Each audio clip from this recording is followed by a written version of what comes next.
Over 20 years ago, in an Anhui County town, Xiao Hui transferred to a private middle school after being expelled for fighting. The school sat at the foot of Blackstone Mountain, a massive dark granite peak like a crouching beast. Campus buildings were old Republican-era grey brick covered in moss. The air smelled ancient, like a tomb. The administration building was a Gothic castle wrapped in ivy turning blood red in autumn. At night, after 9:30 lights out, darkness was absolute, paired with Blackstone Mountain looming behind the dormitory. Xiao Hui's first year passed in a haze. Strange things happened. Hallway footsteps when no one was there, faucets turning themselves on and off, a white figure outside the window. But those were merely appetizers. What still wakes him from nightmares 20 years later happened just after his second year began. That night during evening self-study, past 8 o'clock, moon bright, screams erupted from the girls' dormitory. Not playful shrieks. Sharp, panicked, hysterical. Multiple voices converging on pure terror. The math teacher bolted out. Xiao Hui, nearest the back door, followed. They reached the innermost dorm room together. The light seeping through the window was not normal, not warm, yellow, incandescent.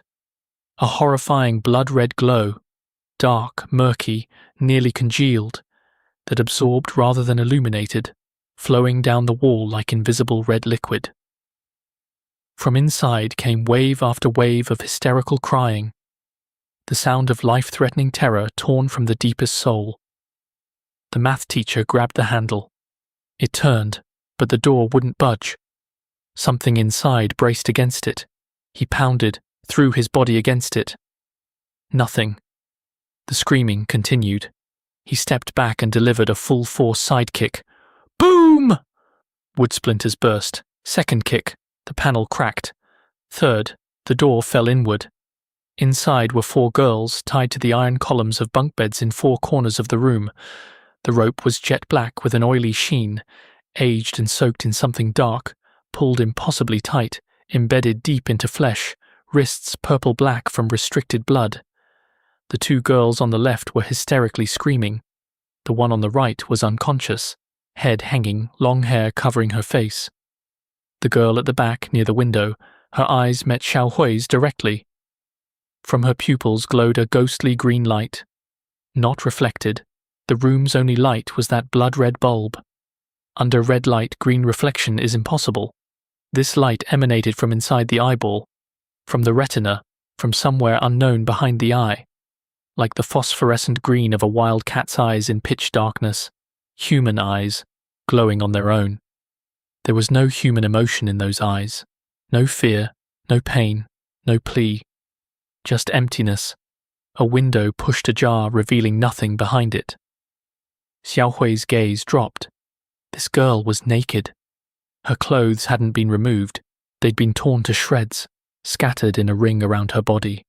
Her skin was deathly pale, the white of a plaster statue. Blue veins crawled like black earthworms under that red light. The math teacher grabbed Xiao Hui by the collar, kicked him into the corridor, then stumbled backward, face white as a corpse, blocking the doorway with his trembling body. Within minutes, teachers rushed from all directions. Female teachers emerged carrying human shapes wrapped in white bedsheets, 4 white cocoons, loaded into ambulances and raced away.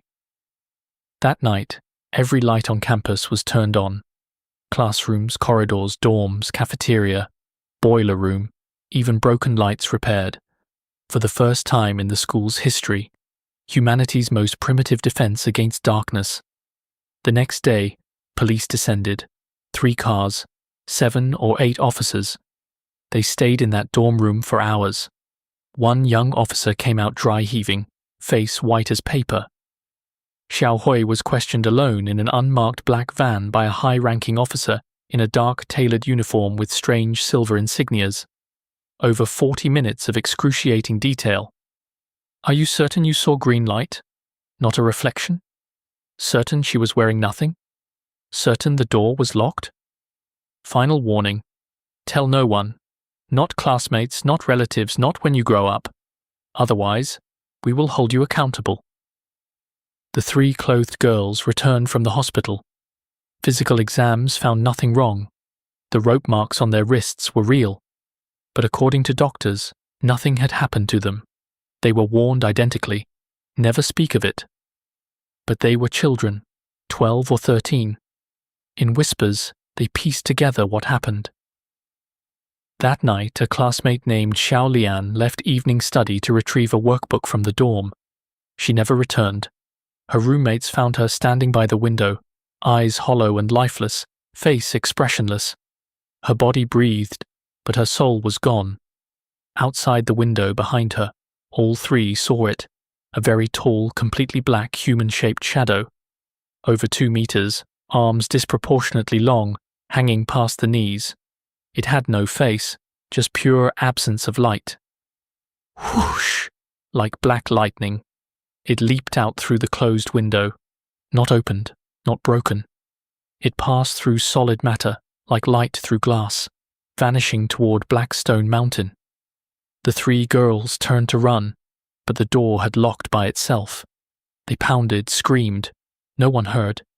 Then overwhelming dizziness overtook them, and everything went black.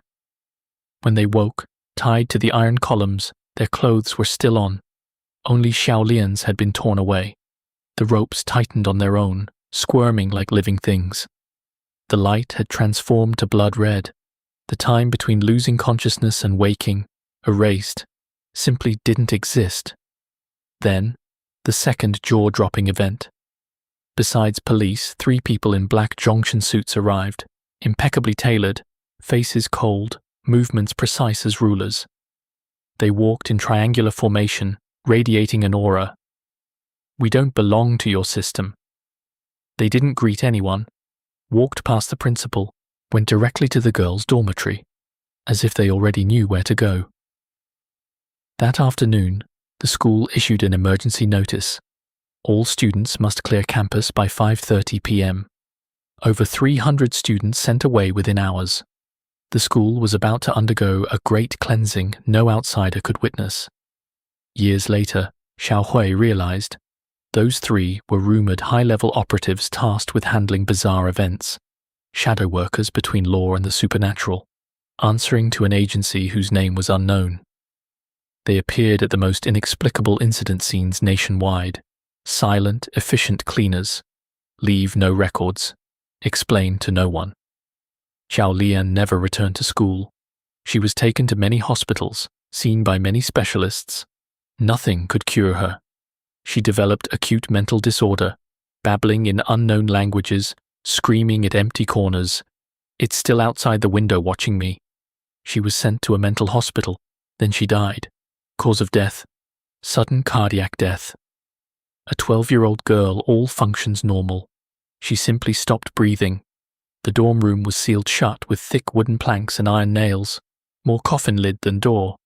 The 3 other girls transferred far away and severed all contact.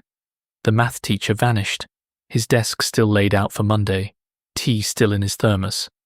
The founding principal, a robust man in his prime, during a routine Monday address, suddenly fell straight backward like a demolished building. Cerebral hemorrhage, dead before reaching the hospital. As if something, from inside, with 2 fingers, gently pinched his brain. Precise to the millisecond. Many years later, Xiao Hui invited his retired homeroom teacher for dinner. Over drinks, the teacher revealed the school's background. The site was originally a Buddhist nunnery from the Ming dynasty, 500 years of history. During the Qing dynasty, it became Blackstone Zen Monastery. During the Republican era, the anti-superstition movement destroyed the monastery, and a school was built on the ruins. From nunnery to monastery to school, the buildings above changed repeatedly, but what was pressed down below never changed. The buildings never had proper foundations. They sat atop the rubble of older structures. No one knew how many layers lay beneath. The strategy was, use the yang energy of children to suppress the yin below. Children are the purest source of yang. But every few years the name had to change, the people had to change, like replacing a talisman whose power had eroded. Otherwise, those things pressed beneath for centuries would stir. The founding principal had been chosen specifically because he was a former cattle butcher. His killing aura was heavy enough to suppress the land, countering malevolence with malevolence. But even a killing aura that made ghosts keep their distance couldn't fully suppress what was down there. Using methods meant for the living against things that were never alive, it was never an equal contest. About 4 years after Xiaohui graduated, the school closed. Several more incidents happened. A new female teacher during night shift heard children laughing inside that sealed dorm room, giggling and laughing like kindergarten playtime. She resigned that very night. In the end, people from above came. Not the Education Bureau, but a much higher, much more mysterious department. 2 black vans with no license plates. Whoever stepped out never introduced themselves, never filed any paperwork. Within the week, the school was officially closed for